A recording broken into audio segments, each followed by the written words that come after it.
أعوذ بالله من الشيطان الرجيم پناہ مانگتا ہوں میں اللہ کی شیطان مردود سے۔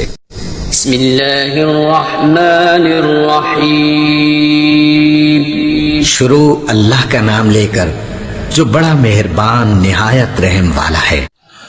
بسم اللہ الرحمن الرحیم نحمدہ ونصلی علی رسول الکریم اما بعد۔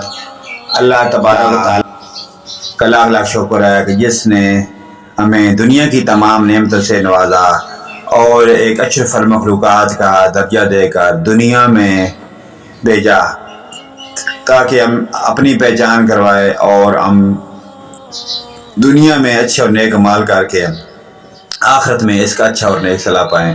ناظرین کرام، اسلامی ویڈیو شروع کرنے سے پہلے دنیا کے تمام مومن بھائیوں سے گزارش ہے، ریکویسٹ ہے کہ ہماری اسلامی ویڈیو سننے کے ساتھ ساتھ ویڈیو کو لائک بھی کریں اور سبسکرائب بھی ضرور کریں اور ساتھ لگے ہوئے گھنٹی کے آل کے بٹن کو ضرور پریس کریں تاکہ ہماری ہر نئی آنے والی ویڈیو کا آپ کو اس کا بر وقت نوٹیفیکیشن ملتا رہے اور آپ اچھی اور نئی ویڈیو سن کر اس کا اچھا اور نیک صلاح پاتے رہیں۔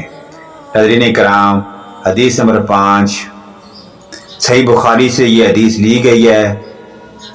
موضوع ہے وحی کی علامات، وحی کا محفوظ کرنا، یعنی کہ اس کے یہ دو موضوعات ہیں کہ وحی کی علامات کیا تھیں آپ صلی اللہ علیہ وآلہ وسلم پر، اور وحی محفوظ آنے کے بعد محفوظ کیا۔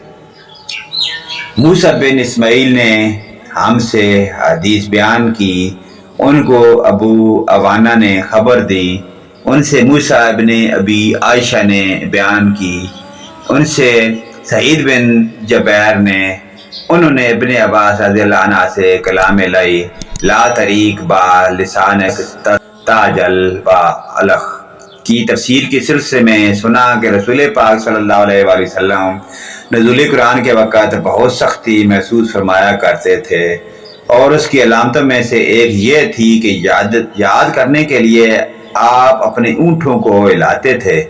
ابن عباس رضی اللہ عنہ نے کہا کہ میں اپنے ہونٹ ہلاتا ہوں جس طرح تھے۔ سعید کہتے ہیں کہ میں بھی اپنے ہونٹ ہلاتا ہوں جس طرح ابن عباس رضی اللہ عنہ کو میں نے ہلاتے دیکھا، پھر انہوں نے اپنے ہونٹ ہلائے۔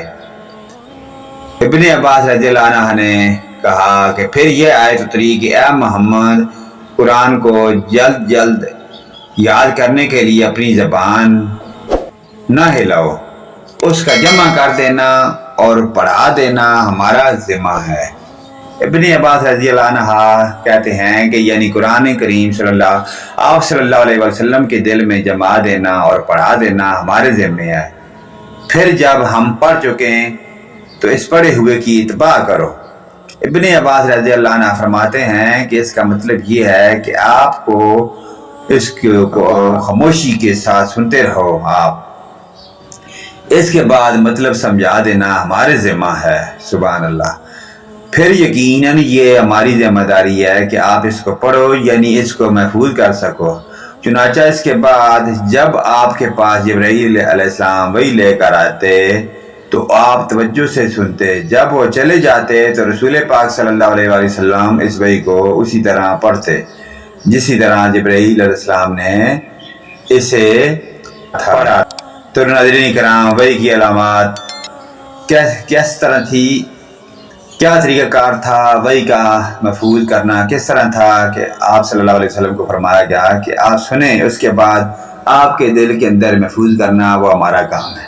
تو ناظرین کرام، آپ صلی اللہ علیہ وسلم پر کس طرح وحی نازل ہوتی رہی ہے، کس طرح دینی پیغام آپ پر نازل ہوتے رہے، اللہ پاک کا پیغام آپ صلی اللہ علیہ وسلم اللہ پاک کی مخلوق تک پہنچاتے رہے، یہ ہماری حدیث نمبر 5 وحی کی کو محفوظ کرنا اور اس کا کس طرح محفوظ کیا گیا اور اس طرح وقفے سے کس طرح وحی آپ پر نازل ہوتی رہی۔